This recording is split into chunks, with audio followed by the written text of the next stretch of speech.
All right, here we are with Sam Paschel, and it's a good thing I checked with him on the pronunciation because I would have said Peschel. How are you, Sam? I'm good. How are you?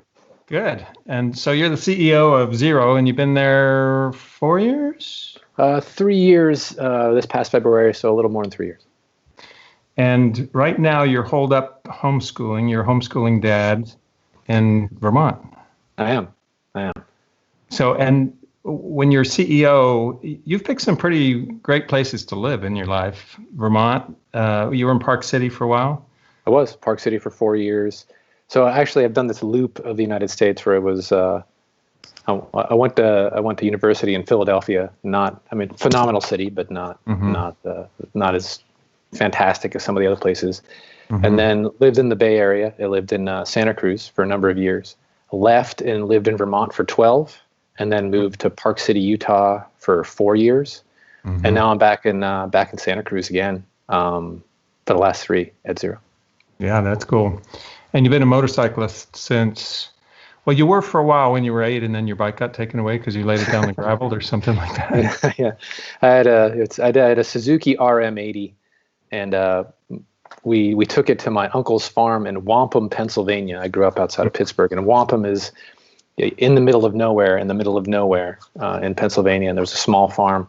And I tried to make a turn that was too sharp on some gravel. I laid the bike down. I scraped up my knee, no serious injuries at about 8 years old. And the motorcycle was in the garage for about another week, and then I went out one day and it was gone, and there was no discussion or conversation. So I like to say that getting to the place where I'm the CEO of a motorcycle brand is just sort of the ultimate revenge because my parents took away my little 80 when I was. And that's what happened. They took it away because they were afraid about your injury. Yeah, there was just like I think that it was one of these things where my dad had gone out and bought it. And it just showed up. And I think that was a point of tension between me and my mother. And when there was finally an accident, that gave her the opening to sort of push forward. So. That makes sense. My mom always hated me riding a motorcycle. I feel bad about that now. But when you became an adult, you started riding. I did. I started riding again in my early 20s, just after college. And I had gone through a bunch of old vintage bikes, like some CB550s, CB750s. And then a Bonneville, and then a Triumph Thruxton. Like it's sort of like the beginning in like an 04 when the Cafe Racer phenomenon was first happening. And I just got tired of going out and having to spend as much time wrenching on the bike as I was riding it. I still had the 550, like a 1974 CB550. But then I liked having a bike I could just go out and push the button, ride it. And have something to tool on. I kept the 550 all original. I never went to an electric ignition, and so I was just struggling. It's ironic. I was struggling with electrical demons for the entire time that I owned it, and now I'm the CEO of an electric motorcycle brand. So that's the ultimate irony. Yeah, maybe your revenge. Yeah, if you make it reliable. So, so your career, you studied mechanical engineering. I did. As a mechanical engineer graduate, but then you've had an interesting, it seems like, combination of product and marketing. Can you talk about how your career's progressed, where you've worked? Yeah, so I started out, so I went to school and got a mechanical engineering degree.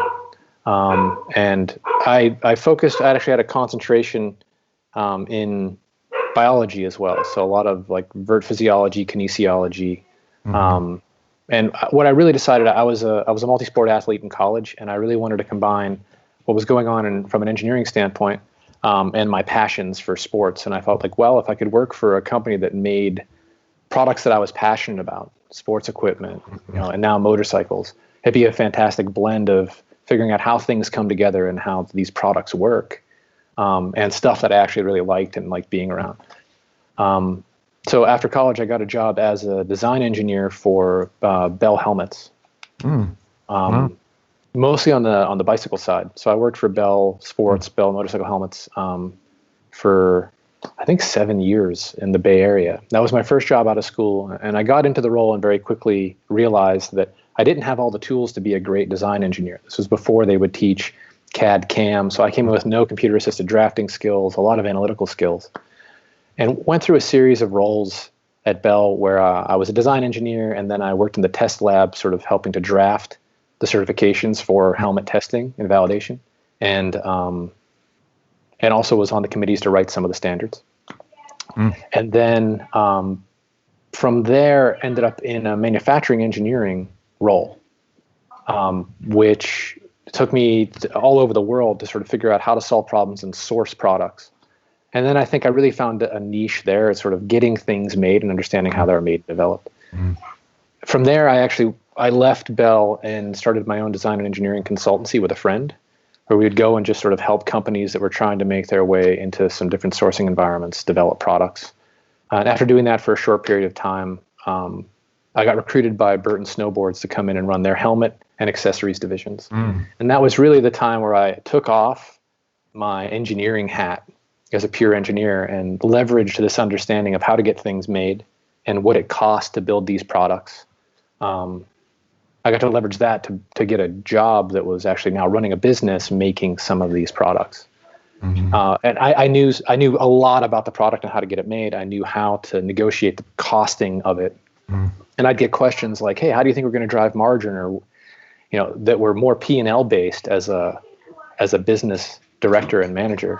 And I would always be like, well, we got to get the product right first, just to buy time to learn these other parts of the job.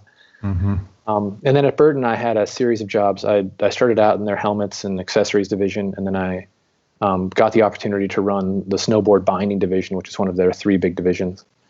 And then from there, I actually was promoted to be the general manager of a series of brands that they had acquired, and ended up running those brands through the subprime sort of market collapse and how to manage a business through that. And that was my first real time having product sales, marketing, creative, finance, the full picture of what it takes to run a business.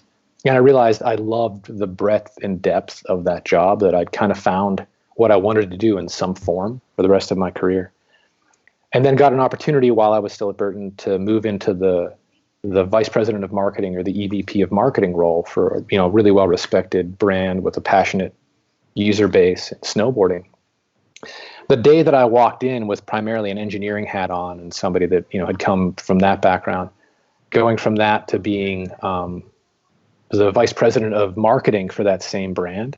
If you told me that would happen day one, I told you there was no way. I was the last guy that was ever going to end up in a marketing seat. But I think that experience for me, and it was born from the brands that I had been running as a GM, were very marketing offense based. There was really the storytelling, the narrative, the professional team, the sponsored athletes that were the core of what drove that business. And we did some great things with them because I had a strong team. That's what opened the door to a marketing role. And then I got to dive very deeply for a very well-respected and established brand on the marketing side. And then when I'd left with a bunch of tools beyond what I'd walked in with, which was just how to make stuff. I understood the fundamentals of how to run a business, with some really nice deep dives into sourcing and manufacturing engineering, product management, product line management, and marketing. They kind of set me up to have a background that would make me capable of doing the kind of job that I'm doing now. And I got to take that to another level at Skullcandy. So I leveraged a similar consumer, the action sports athlete, snowboard athlete, and the Skullcandy consumer were very, very similar. So I knew who the consumer was. I'd been working with them and connecting with that consumer for 12 years at Burton. But now it was consumer electronics products. It was a fundamentally different retail base. We were working with, the consumer electronics global market is essentially controlled by 8 large global retailers. And so you have these really intense situations where you're pitching to one of these big 8 customers that are going to make or break your year as a public company. So that was a phenomenal experience. My job there was product, marketing, and creative for the whole offering. And now it was publicly traded, different distribution, different market, different product category, but a similar consumer. That's a name with a whole lot of attitude. Skullcandy. Yeah. I mean, you hear that name, you can't forget it. Yeah. Did the name work well for you guys? There was an irreverence to the brand that I think in the time that it was there as it was coming up that I think worked really well. There was an attitude in the people there and then sort of how it positioned itself. And it was a little edgy or counterculture. As it moved into some of the larger distribution, I think it brought an edginess to it with just that name and the products. And then the products fundamentally, prior to Skullcandy, you could get a headphone in any color you wanted as long as it was black or white. Yeah. In fact, when the iPod came out and there were white earbuds like that. Anything that was not black was a statement. So Skull Candy brought like color, graphic, attitude to a category that had been really flat and colorless for a while. And that kind of blended really well with the name and with a cultural movement at the time that was working. Yeah, that's cool. So then you got on your Thruxton and rode 50 miles to Provo, right? How did you find a Zero in Provo? Was it a deal? Well, luckily the website then and now has a really good find a dealer function. Oh, I see. That steered me that way. It's funny, like, you know all my stories, so you've done your research. So like, I'd been in conversations about. So we were moving towards a transaction at Skull Candy. It was going to be purchased from being a publicly traded company to going private. At that time, I knew that I was going to be moving on to something else. So I'd started sort of the recruiting process and just putting feelers out. And I'd been in the process just talking to first the recruiter and then the investors on multiple rounds for maybe 3 months before I was like, okay, this has gone on long enough and I spent enough time on it and they've spent enough time with me. I really should ride one of these products and see what it's all about. So the closest dealer, I looked it up on their website and there was like, find a dealer near me, and it was 50 miles. Happened to be 50 miles on a beautiful ride, like through a canyon, like next to a reservoir. Well. That's an amazing ride. You go down through Heber and then you make the cut. Yeah. So I rode the 50 and parked and went in and unannounced, didn't tell them why I was there, what was going on. I just wanted to try Zero, and they put me on a DSR. And in a 15-minute demo ride, I went from being curious about what was going on at Zero to desperately wanting to be a part of what they had going on. It was a transformational riding experience for me. It was a transformational moment. I would have taken a job as the janitor. Like, I would have swept floors. Why was it so transformational? What was it that hooked you? So I've been asked this, and I've had to try to figure out ways to describe it and explain it to people. And I think the easiest way for me to talk about it is riding a motorcycle. Any motorcycle is an experience that engages all 5 senses. And 3 of those senses, the sense of sight, the sense of taste, those 2 actually are exactly the same on an internal combustion engine vehicle as they are on an electric motorcycle. The other 3, the sense of touch, the sense of smell, and the sense of hearing, are just fundamentally different on an electric motorcycle than they are on a gas. So obviously from a smell standpoint, no fumes, nothing to deal with. On the sense of hearing standpoint, the engine makes a sound, the motor makes a sound, but it doesn't make engine noise. It's not drowning out what's going on around you. But the thing for me that flipped it, both on that first test ride and the thing that still I appreciate the most, after that 50 miles on a Thruxton, and they vibrate a bit, but no more than any other bike. It's not a huge displacement motorcycle. My hands were numb, and you have that after a ride, and like you just kind of get used to it as a rider. And I hopped on the Zero, and there was no vibration, and it was the most pure connection between me and the machine and the road that I'd ever experienced. And all these things that I thought were central to the motorcycle riding experience, a lot of those were stripped away. And what I found out is they weren't central. The things that I loved as this alternate experience was given to me, some of the things that I think actually took away from my prior experiences were laid bare. But at the top of that pile for me is, it was the most pure connection between me and the road that I'd ever felt. To go back to my experience in the snowboarding business, or as a rider, as a snowboarder, it was a difference between snowboarding on chopped up snow or crust or groomers, where there's a lot of vibration, there's a lot of noise, and just dropping into a powder field and having everything just, you're flying low. And it's this really surfy feeling and experience. The other way I have to describe it to people is, if you've ever gone in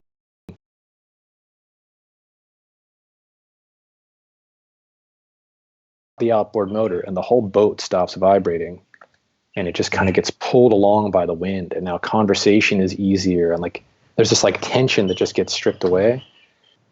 So for me, like that ride I realized, one, it wasn't a golf cart. There was a ton of torque. There was a ton of acceleration. It was an exhilarating ride. And it was a fundamentally different experience than what I'd had on an internal combustion engine bike. And I think when you think about business in general, there are a handful of strategies, actually two basic strategies you can employ. You can either be a cost leader, or you can drive at differentiation and find a consumer and differentiate yourself from the market. And for that differentiation, it costs you money, but then you can either own a piece of the market or you can charge a premium to make more money, whatever it is. And there are all these brands, Skullcandy among them, where you spend all this time trying to create a story and a narrative and talk to a consumer and convince them that your product is just fundamentally different from somebody else's. Nike spends billions to convince you that their Nike branded white cotton t-shirt is different from everybody else's. And here was this brand and this product that at the very core of its DNA, what moves it forward, what creates the locomotion and the experience of riding it, was completely differentiated from anything else that I'd ever been on. And on top of it, at that point, they were hiding that story. They were hiding that narrative that was, they weren't doing a great job of articulating and living up to how phenomenal and how different the riding experience was. So with my background and experience, across the business, but on the marketing side, on the product side, I realized that if I could just have our ability to articulate the story and drive to get as many butts in seats and to drive as many rides as possible, if I could get that moving, but the product already at the very base of what it was fundamentally differentiated from 95% of the market. And it was a better and transformational riding experience for a rider like me. So I had a similar experience. You got a good dealer in San Jose BMW. I like those guys a lot. And they have a nice display area for zeros and everything else. So as I went in there and I was drooling, they said, "You want a test ride? That seems to be your thing, is to get them into a lot of dealers and get test rides and all that." And I said, "Sure, I want to turn down a test ride." So it was an FXS, which I liked a lot. And they were a little nervous about me coming out of the parking lot because they thought if I gassed it, or I don't know what you call it, but if I went too hard on the throttle, that I could lose the back end. But then, oh my God, it just went like a bat out of hell. So, and it was just a great experience. It felt light and it seemed like a good commuter bike. But some people like the sound. What do you say to people who say, "Well, I want to feel the sound of a Ducati, monster in my chest," and some people like them silent? Yeah, I'd say that. So I was not, the sound of it wasn't so much for me. I was a vintage bike guy. I liked tooling on them. Like I wasn't somebody that was buying the latest and greatest and then shifted to this new technology. So I came from that space. First, I think if the sound of the motorcycle and that engine rumble are central to the experience for you, you may not be my consumer. And that's okay. I mean, people ride for different reasons. We're part of a broader community. I'm not going to tell anyone down to a person, this is why you ride and this is what's central. And no, you're wrong. That isn't what you love about it. Like, you love what you love. Sometimes the heart wants what it wants. For us, we have an incredibly vibrant and growing business. Even if I capture a relatively small percentage of the global motorcycle market, if somebody is a holdout and they love the rumble of a Harley, or they want that Ducati sound and the vibration and the fumes and the maintenance and all the things that we think are extra and they're selling points for us that make it just a much easier machine to have in your life, if those are the center of what it is for you, there are going to be people that won't make the transition. There'll be people that transition very, very late to electrics. And they aren't my consumer today. We self-segment at some level to somebody who is forward-thinking and an early adopter of new technology. So I've got 3 motorcyclists in my neighborhood, and 2 of them have zeros, SR somethings or others. They just whiz by me, and when I'm out on my skateboard or bicycle or whatever. Where are you? What's that? Where are you? So I live in Mountain View. It's not too far from, I'm between Google and it's a very residential neighborhood. It's 25 miles an hour. There's lots of kids and things. And we live right on a 90-degree corner. Our house is removed from, and so we have this guy in a Harley who must ride a late shift, and he must be a loud pipe, save lives kind of guy. And he'll come home at 1 a.m. He must live a few blocks away, and he gasses it around the corner, and blah blah blah blah blah. 1 a.m. And we like to leave the windows open for ventilation, all that. And all I can think of is asshole. You're just such a jerk. You're waking everybody up. The dogs are barking and everything. He seems to enjoy it. But the two guys with zeros, I never hear them except unless I'm out there on the road, and I really like that. Also off road, we had a rally that I went to last year in Wisconsin, and one of the guys is really good at getting trail openings, and we had during the time we had the rally, we had a trail opening, and the county commissioners were there and so on. And one of the things they seem to like is that off-road motorcyclists just go into the forest and kind of disappear. But everybody hates the noise off-road. Yeah. I mean, on-road, Ducati, I have to admit, a Ducati Monster sounds pretty sexy. But off-road, it's like, I'd rather be quiet.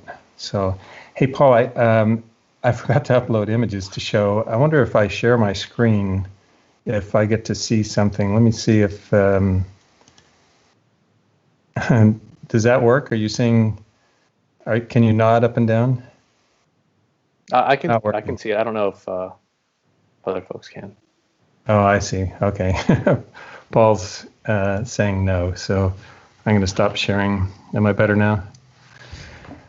Yeah. So, can you just talk about the sort of the overview of your product?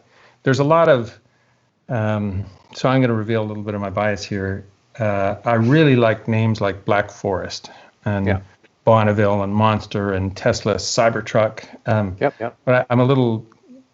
I have trouble keeping track of model names that are numbers and letters and things like that. So you have a D line, you have an F line, or I should start with F line, I guess, and D line and S line, and they're sort of grouped together, right? The F is light and less expensive with a smaller battery and more enduro and motard.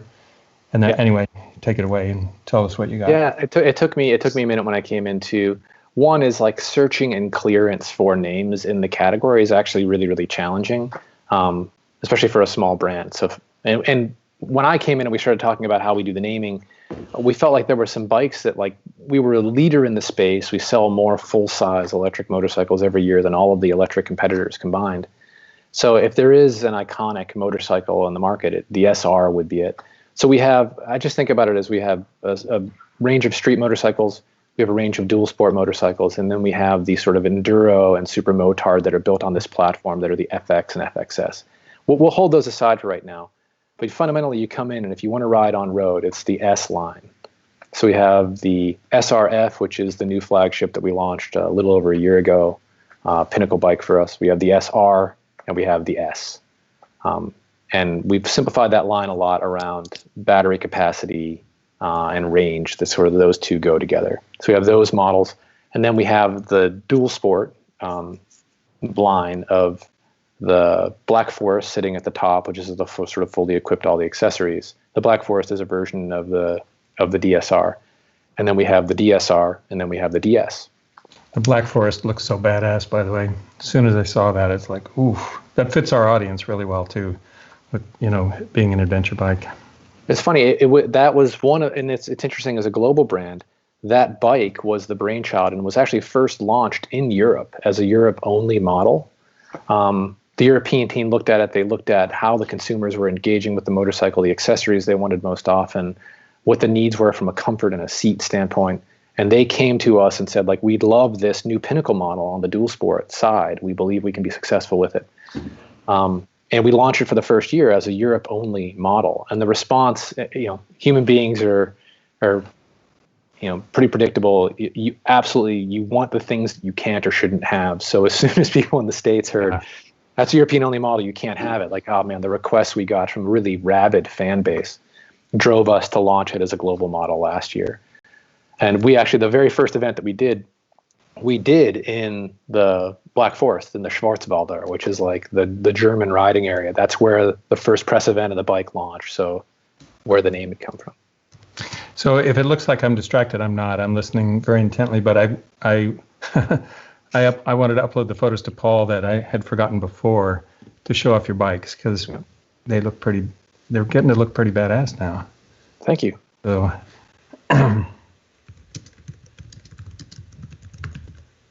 so Paul's going to flash some on the screen while we talk some more things. So when you were at Skullcandy, you talked a lot about telling the story, telling a brand story, and that was one of your primary missions when you came to Zero, is telling the brand story. And at Skullcandy, you had some celebs to tell the story with. Didn't you have Kyrie Irving? Yeah, we did. And so do you have any celebs for Zero, or do you, how come Jay Leno hasn't done a Jay Leno's Garage thing on Zero yet? Are the bikes just not exotic enough? No, I'm not that leveling a criticism, but he just goes for supercars and super exotic bikes. Jay had done something with the brand years ago, and we were, I don't want to give it away. We were very, very close to going and seeing him again. Mm-hmm. And it was really right when the shelter in place stuff was going on that the conversations were happening. They were put on pause. I'd love to get down there. I'd love as much to it's a great thing for the brand, and it's a great thing from a promotion and a reach standpoint, but also just to see all the machines that he has in his garage. Like, I'd love to get down there. So at Skullcandy, when I came in, we had this celebrity athlete endorsement model. And I think there are a lot of brands that still run that way. It's a really expensive model to run. Mm-hmm. And I think when you have a product that you're fighting to differentiate primarily through marketing and marketing efforts, you need the leverage and weight of people that have an audience and a fan base that they can bring in and they can introduce, and they're spokespeople for the brand and they help to elevate it. It's an expensive offense to run. It's a marketing differentiation offense. We have really natural people who own and ride the motorcycles. Woody Harrelson bought an SRF right after it came out. Don Cheadle owns a ton of Zeros. We have relationships with those guys, but nothing that's been formalized or that's pay to play. They just love the products and love the brand, and they come into it. So the answer is twofold. One, I don't believe we need it. We're seeing like mid double digit, 50 to 60% compound annual growth rates. And, who knows what's going to happen with coronavirus. That's awesome. We're seeing massive growth. Like there are a couple of dynamics that play in the business. There's the dynamics of the motorcycle market, which is still recovering from the 2008, 2007 subprime collapse and is climbing back. Yeah. And then there's the dynamics of the electric vehicle market. We're very lucky in that we've been following the curve and the dynamics of the electric vehicle market with this massive tailwind of adoption. Mm-hmm. When we do PR on a new motorcycle launch, the amount of press and interest we get, because we're just in a really sexy category. From a high concept standpoint, electric motorcycle, it's just a really cool thing. Like people, I get to talk to people like you guys, we get attention and we get connections that are much bigger than you would expect as a brand that's in an emergent category. So those are helpful. So that's the answer for us. More broadly, I feel like consumers have really evolved. And I think that when an athlete gets up there and says like, hi, I'm Kyrie Irving and I use Skullcandy headphones. That, I think there was a time when that kind of celebrity and athlete endorsement really worked. Mm-hmm. And then I think now it's been run so long that unless that relationship is really deep and really genuine, the consumers see right through it and be like, you're getting paid to say that. Because on the athlete side, they switch teams so often. And on the product side, they're schlepping the latest wares. So the idea of paying somebody money so I can get access to their audience, I'm not interested in that. What we started to run at Skullcandy before I left, and what I think does work, is a spokesperson or a celebrity with reach who is truly passionate about your products, and then ends up with an ownership stake in the company at some level, that they have equity, that they're part of what's going on, they're part of the brand, and they're part of building it, and they're in it. And I think you see those relationships work really well. I think in a totally separate business, like Oprah and Weight Watchers, she's on the board and active and engaged, as an example. And I know that because the investors in Zero had a stake in Weight Watchers. When you looked at LeBron James and Beats, who was a competitor of Skullcandy, LeBron was one of the founders. He had a significant ownership stake in that business. And there's an authenticity down to the ground level that you need in order to really connect with an audience in a way that has integrity, that those types of relationships have. So I feel like the pay-to-play athlete celebrity endorsement model is pretty vapid. And I feel like it's dying and its impact is diminishing as people look for, if you're doing this and you're engaged with a brand, how is it done in an authentic way? And I think for us, it's one of the things we always want to do to make sure that it rings true. And if there's somebody that loves the product and is engaged and they can help us and have reach, I like that those are more organic things that come from a passion for the products that we make and the experiences we create, as opposed to, I'm going to pay you a bunch of money so you say good things about my brand. So I was thinking maybe it was your background at Skull Candy, but maybe it's just the concept of an electric bike. You've gotten a lot of media attention outside of traditional motorcycle magazines. Wired magazine called you the Tesla of motorcycles. I don't hear you positioning yourself as the Tesla of motorcycles, but it had a ring to it. And and I noticed Micah Toll of Electric, he did a review of the FXS. See, I can't do the alphabet too well. No, I hear you. And that thing got like 725,000 views or something. He really promoted the bike as a good commuter bike and a lot of fun and things like that. That was a long-term loan. Micah spent a lot of time on that saddle. Oh, yeah. And he's infinitely curious. He's been connected to the brand. So that's been a great relationship for us and a great media contact. So yeah, I'd love to take credit for that. I'd be like, yes, I brought in all the media attention. It has very little to do with me. I think I came into a business with an incredibly talented team at a really good time. And I think the idea of a two-wheel Tesla and us being the brand that is the protagonist for electric and two wheels, I think the idea of a two-wheel Tesla, and especially a price range for a consumer group that's fundamentally less expensive than what a Tesla is, it gets a lot of people out of their seat. It gets a lot of people very interested. Like I said earlier, the idea of like an electric motorcycle, a purely electric motorcycle, is just a really sexy and interesting thing. And I think we benefit from Tesla and like the roads that it's making and what's happening in electric adoption. I think that we get to ride on that wake a little bit, as far as like just awareness of electric mobility and what's going on. On the other hand, do people worry about you? I know I did for a while.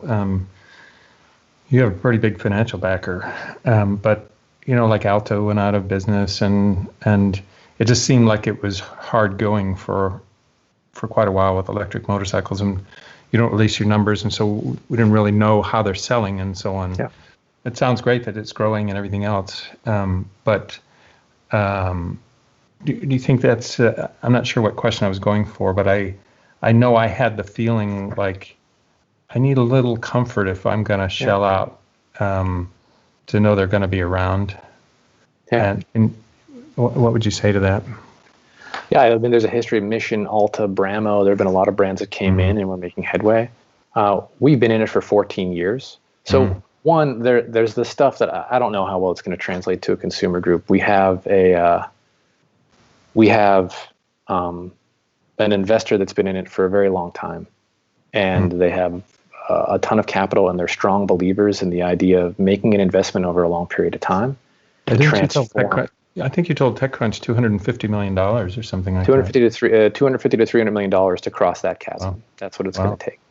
But think about it this way. So in the transition from gas to electric, you're going to have more fluidity in market share than has ever existed in the history of the motorcycle industry.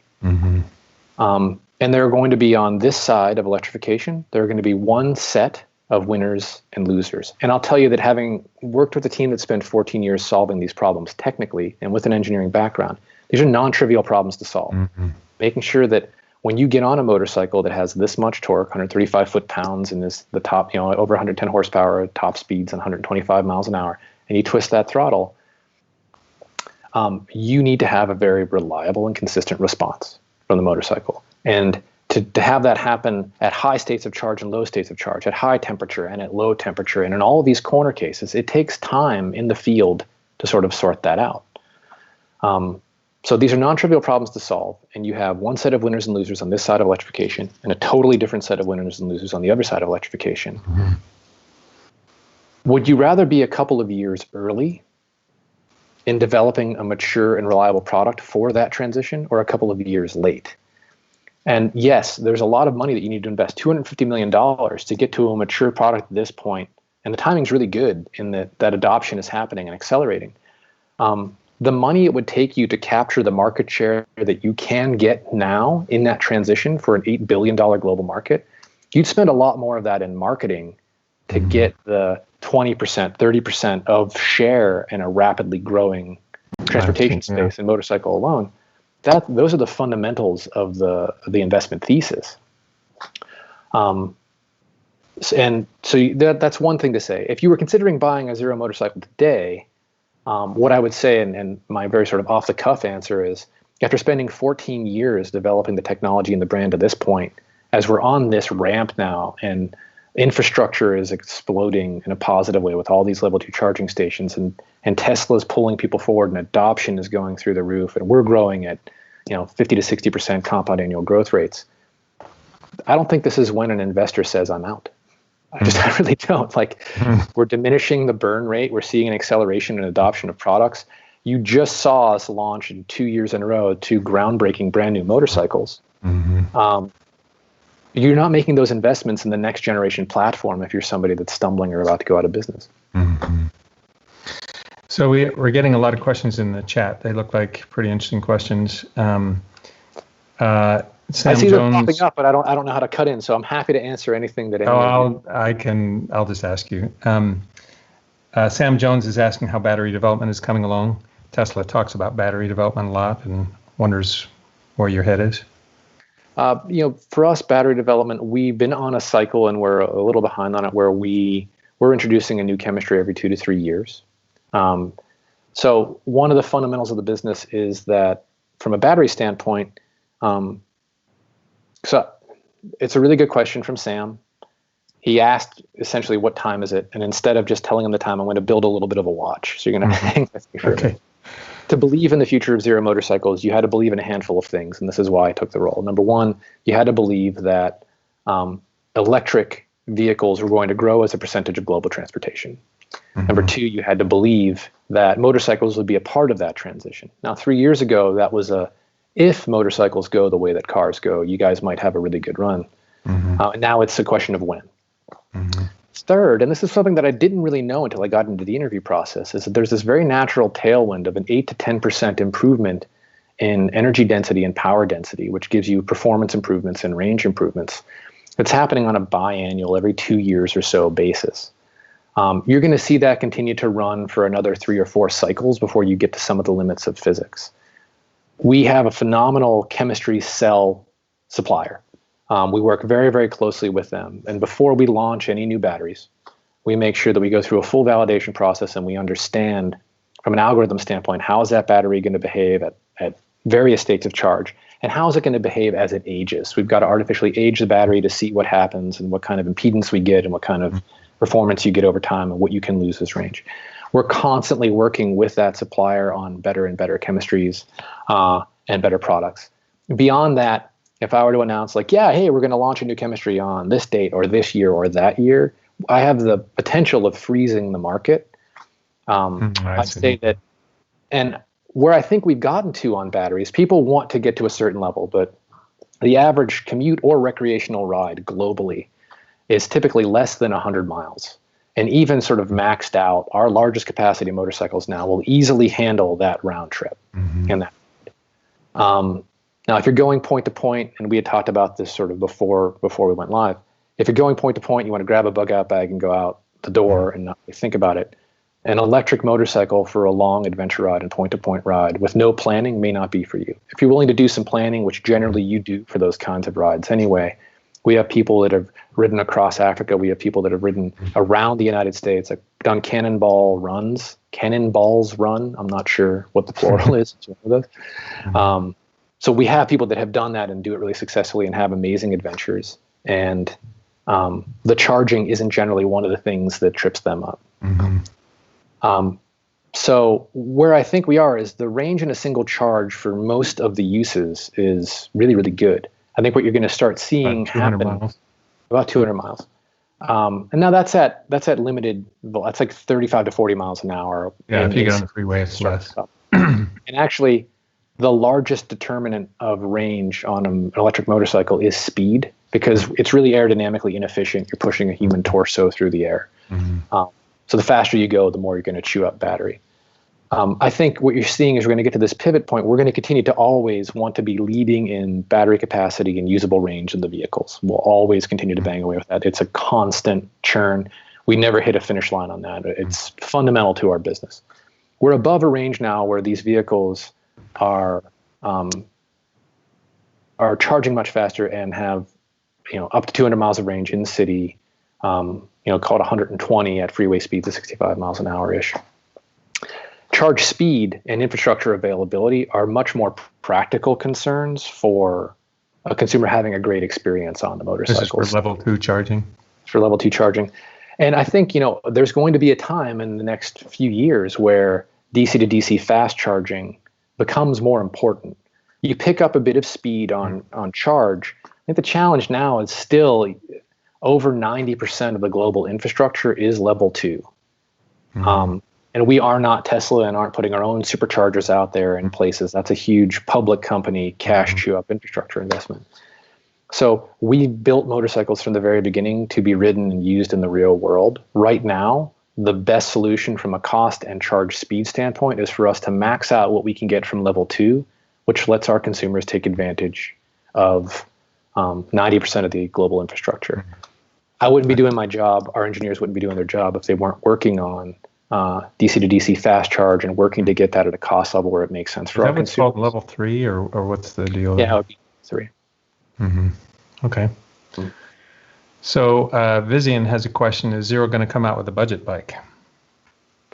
A budget. What does budget mean? We have motorcycles all the way down to $8,500. Like, that's not a $5,000 motorcycle. That's but right now, the thing that drives that fundamentally is battery cost. The cost of the battery is roughly half the cost of building the motorcycle for us. And it's another reason to Sam Jones' question earlier. We're constantly working on both battery power density, energy density, range, and cost for us as you work down that cost curve. One of the other benefits for us is that as those processes get more efficient, as demand is higher and there are more suppliers out there producing really good cells, that competition drives costs down and we can potentially offer some savings to our consumers. What we have done instead is we've kind of held price over the course of the last 14-ish years, we'll call it 10, 8. But the capacity of the motorcycles has continued to grow dramatically as we've gone. So we passed that on to the consumer at a stable cost. And no service. I would think. I'm a huge believer in inspiring consumers with a pinnacle product and then having a broad range of prices where people can interact with your brand and purchase and ride. We're always working on that. We, of course, want to get to a higher volume motorcycle that's significantly under $8,500. All the work we do on the battery side is what's going to allow us to open this vehicle and this experience up to people at lower prices. And it's absolutely on the roadmap and something that we work on. Yeah, very cool. So in your pitch, do you try to say, yeah, but electricity is a lot cheaper than gas and it's no maintenance? So it's interesting. Yes. When I came in the door, Zero was selling on an almost purely rational differentiating sort of positioning statement. Like we were selling with just rational data points. And I think that great brands interact with consumers across emotional, cultural, and rational levels. Emotional being the heart, like the look of the bike, the color, the experience. The cultural being the movement. What movement are you a part of? We're part of, early adoption of new technology, ecology and conservation, electric vehicle adoption and movements. There are a lot of cultural swells, not to mention power sports and a really passionate user group. And then you have the rational elements. We were leading with rational. You come to our website and we would talk about all of those things. The cost of electricity versus the cost of gasoline, the cost of maintenance, we would total cost of ownership, the state, federal, and international grants and tax deferrals that are available with electric vehicles with huge drop-down menus. And it was like, the price makes sense, the price makes sense, the price makes sense when you factor in all these things, and it was leading from a position of weakness. I believe that first and foremost, people buy and ride and live with motorcycles in their life because they dream of an experience or a life that may be a little bit different from the one that they have, and they sit on a bike and they twist that throttle, and they have these moments of freedom and lightness, where everything else falls away, and like you just have this feeling of joy and gratitude in your heart, and it's an exhilarating experience. I did a lot of like sort of research and reading on flow states, and like for me, riding an electric motorcycle is it's a flow state machine. I'm not thinking or doing anything else. I'm just in that moment. And all of that was lost for us. We were leading with dollars and cents and like trying to justify a price that justified itself if you had the experience. I believe we need to throw those rational levers on cost of oil, fuel changes, maintenance. I mean, you have one fluid, brake fluid. You'll have to put new tires on it and put new brake pads on it. That's all the maintenance you have. There are a ton of grants, both federal and at the state level, to make that bike cheaper. Electricity is significantly cheaper than gasoline, and you can generally charge in a bunch of places that don't even charge you, like work and everywhere else. So, and every time you come out to it, it's full. But we lead with emotional and cultural connection elements for the brand that get you imagining a life with this motorcycle in it and wanting to have an experience. Then when you walk up and you're really thinking about making a purchase decision in store, that's when the sort of like very rational part of your brain is like, we work really hard for this money. Is this a good decision and not just a fun decision? And then we get to roll out like, well, look at all of these. Like when you do the math and do the factoring, it's a much better investment. I think that's what I liked about Micah's YouTube when he reviewed the FXS. It was all emotion. I just like it. Like it. It's not necessarily the specs. It's not, I can't go 120 miles an hour on it or anything like you can on your other bikes. But he said, I just love it. I just love the experience. So Scott Ferguson says, is asking if you can confirm that a motor from zero was used in the Tesla ATV as seen in the Cybertruck reveal. So I'd heard this as well. Anybody can buy one of our motorcycles, take it apart, and try to do something with it. That isn't a program that we ran with Tesla. That isn't something that was planned. It's not something that we collaborated with them on. If it was, I would be fighting Elon to make sure we could talk about it from the rooftops, because I think they're a great ambassador for electric and a phenomenal brand. Oh man, are they ever? So nothing that we did. This has come back to me with photos in a number of places. It sure looks like it, but it isn't something that we did brand to brand or that we had any part of directly. But we have a ton of examples of other brands, other motorcycle competitors taking our bikes, tearing them apart, and putting the powertrains in other things as their own experiments. Wow. So David Mucci says, what do you view as Zero's unique selling point, and why will people choose Zero once the big OEMs have an electric offering? It's a great question. I think that as a leader, you have to ask that. I think we've got a great leadership position now, but those brands have enough. Those brands have enough resources that they could catch us in some period of time, 3 years, 5 years, right? And one of the things that's really interesting about Zero, and it's the most complex business I've ever been a part of, one is we're a vehicle company. We design motorcycles, and this is all we've done on the electric side now from the beginning, is just electrics. So we're a vehicle design company. We're an industrial company. We build all the motorcycles right there in Scotts Valley, California. But more than anything else, we're a software company. And I think that's the fundamental difference. Where the OEMs are going to lag is putting together these powertrains and getting them to work well and reliably in all these corner cases and situations is a really big challenge. And we've had 14 years to sort of sort that out and put vehicles out in the world in a way that's very hard to replicate in test tracks. So from a reliability standpoint and a performance standpoint and a systems integration standpoint, we've got a very significant lead. So the way that we talk about this is we have the Cypher 3, which is our fundamental operating system on our next-gen motorcycles. And it's a motorcycle with a brain. It's a motorcycle with a central nervous system. And that central nervous system is a mature central nervous system. Any OEM that comes out, no matter how much work they do, especially with adoption ramping, is going to be coming out with fundamentally an immature brain, an immature central nervous system. This is much bigger than your standard VCU as far as all the things you need to control within the motorcycle, in addition to keeping an eye on battery health. We have the brain of a fully formed adult. They're going to have the brain, at least initially, of a toddler. I don't know if you guys could hear it in the background. My kids are stomping around the house while we're doing this. I couldn't hear it, but I thought I heard a dog earlier. Yeah, it was a dog. So they're not toddlers anymore. But like I've been around toddlers, and they're adorable, but they're really fundamentally unreliable human beings. They fall asleep at weird times. They soil themselves. They start crying. They throw tantrums. And with the torque and power that are possible now with the electric powertrains, having that, it's much easier to connect a controller, an inverter, a motor, a battery, and spin the back tire of a vehicle now with an electric powertrain than it was when we started 14 years ago. But putting out a vehicle with the kind of power that we have and the kind of power that is possible and the kind of performance that's possible, without a mature central nervous system and set of control systems that are tested in the marketplace is potentially irresponsible. So there are things you can do and things you should do. So fundamentally for us, to give you a shorter answer, one, electric is all we do every day. If we don't make the best electric motorcycle in the world, we don't get to continue to grow. We're not as successful as we could be as a brand.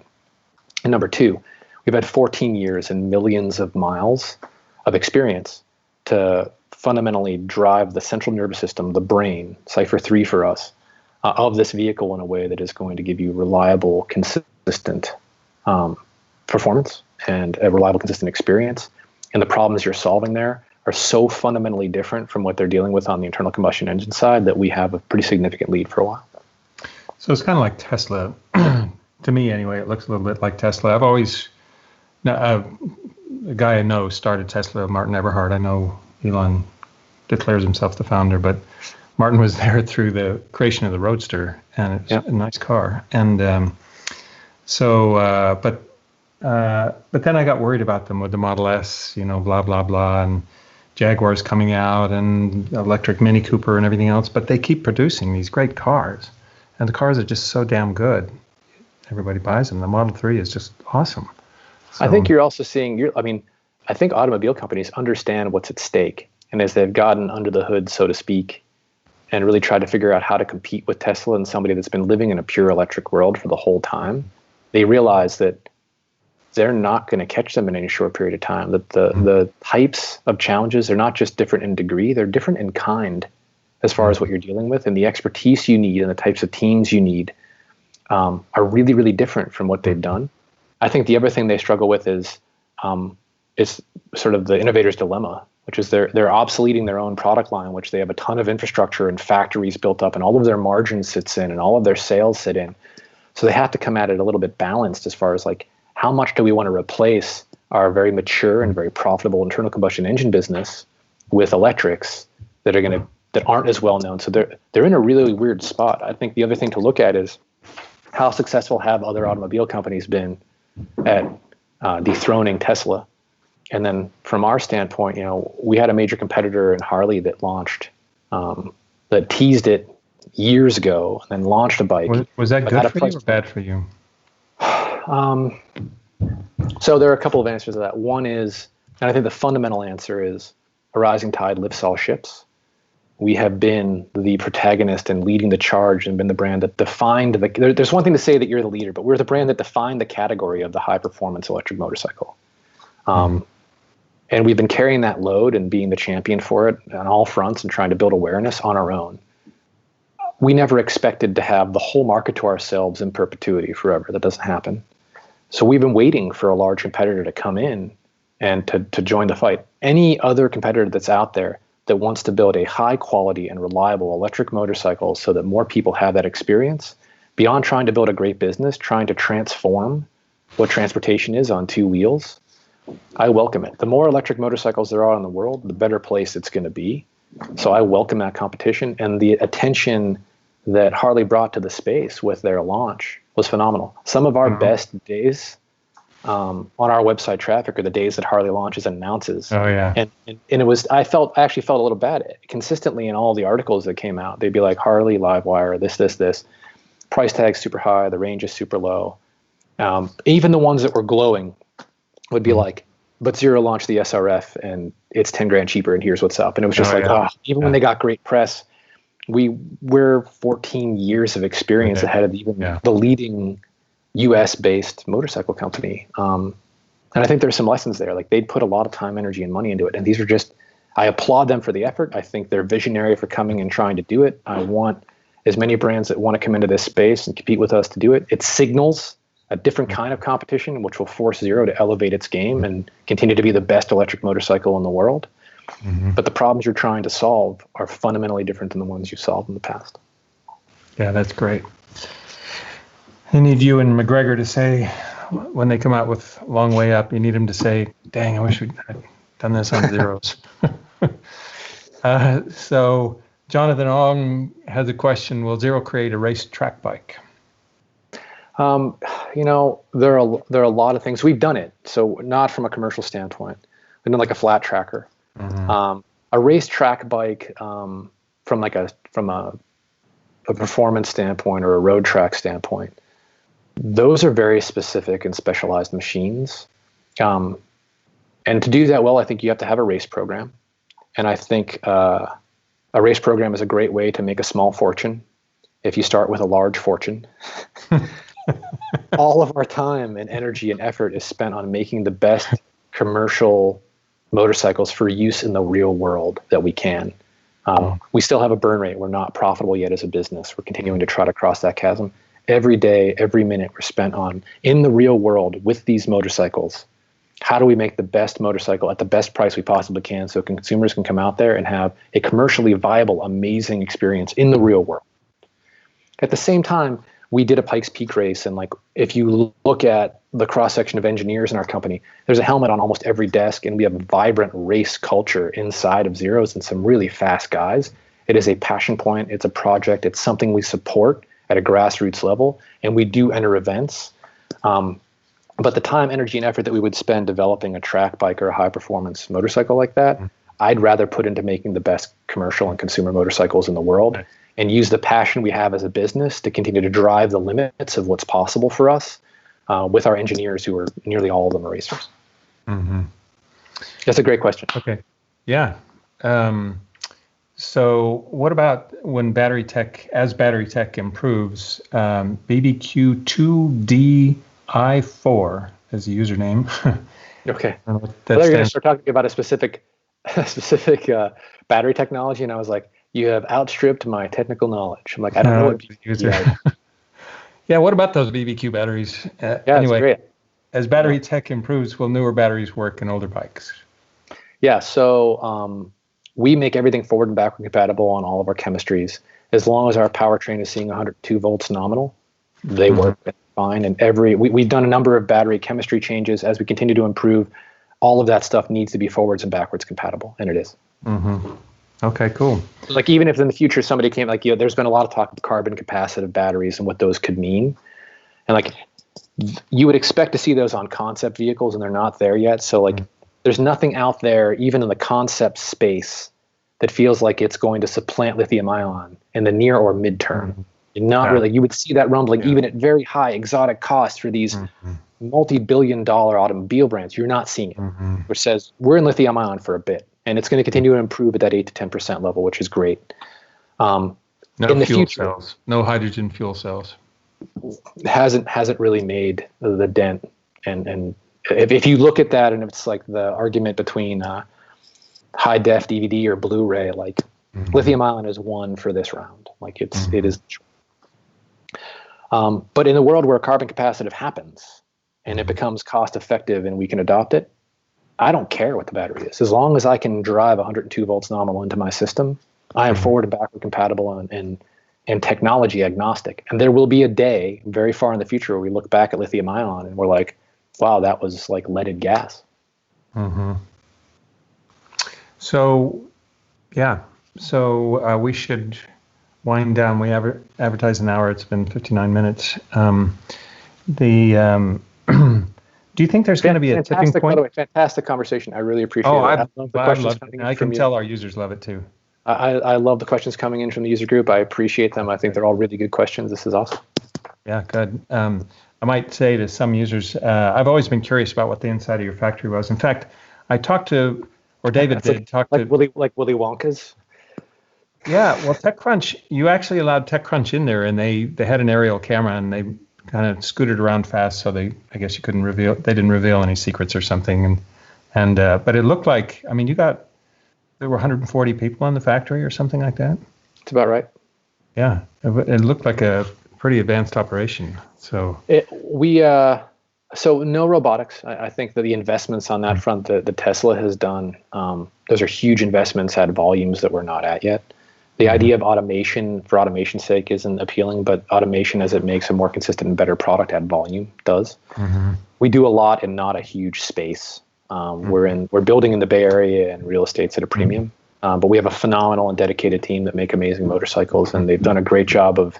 That factory was special built around how you put together our motorcycles that were designed for. So like those two came together in a really good way. I have a very good friend who's one of your neighbors. He has a manufacturing plant down there too. Bay Photo, you know about Bay Photo? Oh, like they're literally right across the way. Yeah. Yeah, love those guys. I have them down there a lot, and so you've had to close the factory now until further notice. So it's an evolving thing every day, like everybody else with the coronavirus. We've been following the county mandates, and which is sort of trailing on sort of what happens in San Francisco and the Bay Area around shelter in place. So the MIC did a great job. The Motorcycle Council did a great job of lobbying that motorcycles and power sports are an essential business.